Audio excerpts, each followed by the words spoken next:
이렇게 줄줄이 의혹이 나오는 걸 보니 본격적인 검증의 시간이 온 것 같죠. 사회부 오지희 기자가 더 자세히 알아보겠습니다. 어서 오십시오. 네. 어제 오늘 가장 핫했던 인물이죠. 정호영 보건복지부 장관 후보 이야기부터 좀 해보겠습니다.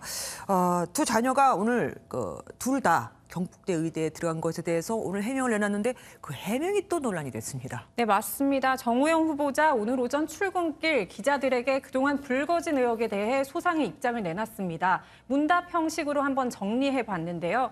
먼저 일각에서 제기된 아빠 찬스 의혹, 그러니까 자녀들이 후보자가 재직 중인 학교에 편입한 것과 관련해 질문했더니 서울대 교수라고 해서 서울대에 자녀를 못 보내는 것이냐, 자녀들이 아빠가 졸업한 학교를 가고 싶었을 것이라고 답했습니다. 이어 특혜가 없었다고 강조했고요. 특히 지명 전에 모든 검증을 마쳤다고 말했습니다. 또 일부 보도는 왜곡이라고 불쾌한 심경을 드러내기도 했습니다. 이와 관련해 당선인 측도 우회적으로 정 후보자를 두둔했는데 한번 들어보시겠습니다. 후보자 본인께서 어제 여러 언론 보도를 통해서 매우 떳떳한 입장으로 본인이 소명할 수 있다라는 자신감을 보여주시고 있고, 정 후보자 검증을 다 마쳤다고 지금 주장을 하고 있는데 어디서는 하루 만에 검증을 마쳤다는 얘기도 있던데. 네, 그렇습니다. 그래서 국민의힘 내부에서조차 조금 우려스러운 분위기가 감지되고 있기도 합니다. 네. 그리고 청문회 준비하는 후보자 치고 아까 들어보니까 답변 내용이 너무 당당해요. 자신감 넘치는 거 아닙니까? 네, 맞습니다. 정 후보자 국민적 의혹에 대한 사과나 유감 표명이 없었죠. 네. 그래서 취재진들도 내심 놀랐습니다. 사실 정치권과 온라인 커뮤니티에서는 이미 공정성 논란으로 조국 시즌2라는 말이 공공연히 돌고 있습니다. 예. 그래서 편입 전문 업계의 당시 입시 분위기와 관련해서 이게 공정한가 좀 한번 알아봤더니 경북대가 모집 인원은 많았지만 구술 면접 비중이 높아 학생들 선호가 적었다고 했습니다. 한번 들어보시겠습니다. 뭔가 경북대를 그냥 딱 타겟팅하고 가기에는 면접만 보니까 이제 아무래도 지원하는 학생들이 다른 후보로 좀 가보겠습니다. 2차 내각 인선에서 가장 주목을 받았던 한동훈 법무장관 후보자.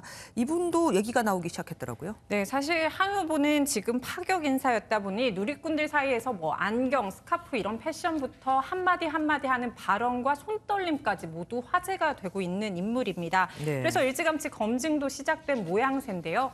한 후보는 올해 신고된 재산이 39억 원대로 법조계 자산가에서는 정말 그 탑5 안에 꼽힐 정도로 유명합니다. 그렇군요. 네, 배우자와 공동 명의로 소유한 모 아파트를 지금 전세로 준 게 논란이 되고 있는데요. 지난해 12억 2천만 원이었던 전세값이 올해는 17억 원으로 뛰었는데 주택 임대차 보호법에 규정된 임대료 인상폭 상한 규정 5% 룰을 어겼다는 의혹이 나오고 있습니다. 이에 대해 한 후보자는 임차인 의사에 따라 새로 계약을 체결하며 시세에 따라 보증금을 정한 것으로 다툼의 여지가 없다고 해명했습니다.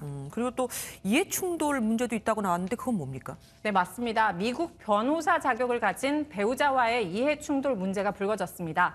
법무부 장관은 사실 외국계 기업 관련 법령과 규제를 검토하고 또 관련 소송에서 한국 정부를 대리하는 위치에 놓였기 때문인데요. 한 후보자는 일단 좀 더 살펴본 뒤에 답변을 하겠다고 밝혔고요. 법무부는 외국 기업을 직접 규제하는 게 아니라 이해 충돌 소지가 있다고 보기는 어렵다고 했습니다. 그런가 하면 4년 전에 논란이 됐던 일이 재조명돼서 난색을 표하는 후보도 있었습니다. 네, 맞습니다. 원희룡 국토교통부 장관 후보자입니다. 원 후보자가 제주지사 당선 뒤인 2014년 6월 배우자 명의로 사들인 토지와 단독주택이 논란이 되고 있습니다. 이곳은 원래 자연 녹지였는데 2년 뒤에 도시관리 계획 변경으로 자연 취락지구가 됐습니다. 이렇게 용도가 바뀌면서 건폐율과 용적률이 높아져 토지 가치가 커졌고 네. 공시지가와 실거래가 모두 2배 이상 뛴 것으로 추정되고 있습니다. 이에 대해 원 후보는 법 규정과 절차적 기준을 만족했고 이 문제는 도청 국장의 정결 사항이었다 이렇게 재차 해명했습니다. 하지만 도청 국장은 제주지사 밑에 있는 사람 아닙니까? 네, 맞습니다. 그래도 특혜는 없다고 지금 강조하고 있는 상황입니다. 네.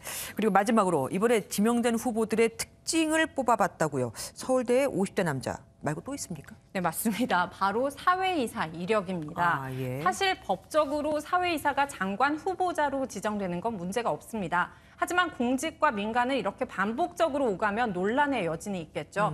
그래서 살펴보니 국무총리, 대통령 비서실장, 18개 부처 장관 후보까지 모두 20명 가운데 7명이 사회이사 출신이었습니다. 그러니까 기업의 이익을 대변하다가 공직으로 오면 어떻게 과거에 또 같이 있었던 사람들을 입을 싹 씻을 수 있냐 뭐 이거죠. 네, 맞습니다. 기업 이익을 직전까지 고려했으니 문제의 소지가 있다는 겁니다. 또 국회에 넘어온 인사청문 자료 기준으로 후보 8명의 재산이 평균 51억 원에 달하는 것으로 나타났습니다. 이 가운데는 160억 원이 넘는 자산가도 있었는데요. 바로 이종호 과학기술정보통신부 장관 후보입니다. 본인 예금만 무려 117억 원이 넘어 눈길을 끌었습니다. 예금만요? 네, 세계 최초 3D 반도체 기술을 개발한 석학이다 보니 대부분 특허 관련 기술료였다 이렇게 해명했습니다. 예, 뉴스 추적 지금까지 오지혜 기자와 함께했습니다. 고맙습니다.